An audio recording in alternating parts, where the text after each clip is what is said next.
Hello, আসসালামু আলাইকুম guys.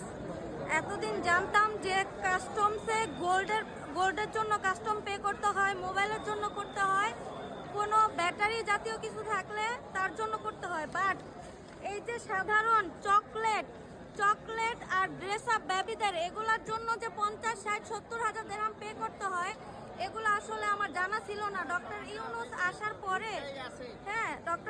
আসার পরে আমরা ভাবছি যে আমাদের এয়ারপোর্ট আরো ভালো হবে। হ্যাঁ, এটা তো একটা বিজনেস, কারণ এটা বিজনেস না হলে সাধারণ চকলেট আর আর কি জানো বেবিদের সামান্য ড্রেস আপ আর খাবার ফুড জাতীয় জিনিস নিয়ে এই 70,000, 60,000 টাকা ওরা পে করতো না।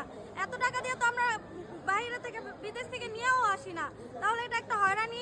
8টা বাজে ফ্লাইট ল্যান্ড করছি আমরা, ল্যান্ড করার পর এখন বাজে রাত 11টা।